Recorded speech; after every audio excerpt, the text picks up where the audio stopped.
आज आपका गांधी कला भवन के सामने गांधी जी की पुण्यतिथि के अवसर पर माल्यार्पण और कुछ धरने का कार्यक्रम था। क्या कार्यक्रम था और कैसा हुआ? देखिए, सर्वप्रथम राष्ट्रपिता महात्मा गांधी के शहीद दिवस के पावन अवसर पर उनको श्रद्धा सुमन अर्पित करते हुए यूजीसी रेगुलेशन के मामले में जिस प्रकार से माननीय सुप्रीम कोर्ट ने स्थगन आदेश दिया है, उसके कारण हमने धरना स्थगित कर दिया।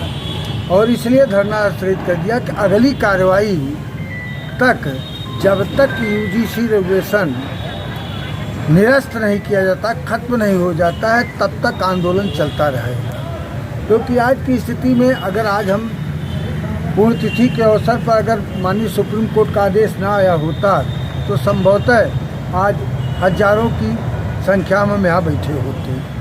इस कारण से धरना स्थगित किया गया है। लेकिन महात्मा गांधी को नमन करते हुए संकल्प लेते हैं कि अगली सुप्रीम कोर्ट के निर्णय के बाद जो स्थिति बनती है, परिस्थितियों का आकलन करते हुए हम, लेकिन जन जागरण हमारा जारी रहेगा कि जब तक यह मामला ठंडा नहीं हो जाता, ख़त्म नहीं हो जाता।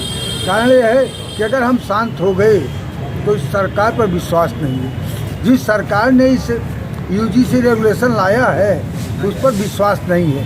लेकिन माननीय न्यायालय ने वर्तमान सरकार के, मोदी सरकार के मंशा के विपरीत स्थगन आदेश देकर के ऊपर जो निर्णय लिया, हम उसका स्वागत करते हैं। और मैं माननीय सुप्रीम कोर्ट के आदेशों की प्रतीक्षा में हूँ और आगे चल कर के आंदोलन होगा। यूजीसी को लेकर क्या आपत्तियाँ थी आप लोगों की, जिसको लेकर आप लोगों ने आंदोलन का रुख अपनाया है? यूजीसी में सबसे बड़ी आपत्ति यह थी कि एससी ओबीसी जो पीड़ित वर्ग का पहचान छिपाई जाए, जिसमें सामान्य वर्ग की कहीं कोई वही नहीं है। जैसे उदाहरण के रूप में अगर एससी ओबीसी महसूस कर ले कि किसी सामान्य वर्ग के बच्चे ने उसके पर वह द्वेषवश उसको देखा, उसका शोषण करना चाहता, वो महसूस कर ले। उदाहरण के रूप में अगर कोई एससी या ओबीसी लड़की लड़के के मामले में अगर जनरल से वो कहे कि मुझसे शादी कर लो, उसने इनकार कर दिया, तो भी होगा कि एससी एसटी एक्ट का उल्लंघन है। अध्यापक बच्चों को पढ़ाते समय अगर ये कह दे कि यह सही काम तुमने नहीं किया और ऐसी स्थिति में तुम पास नहीं होगे, तो ये भी उत्पीड़न हो गया।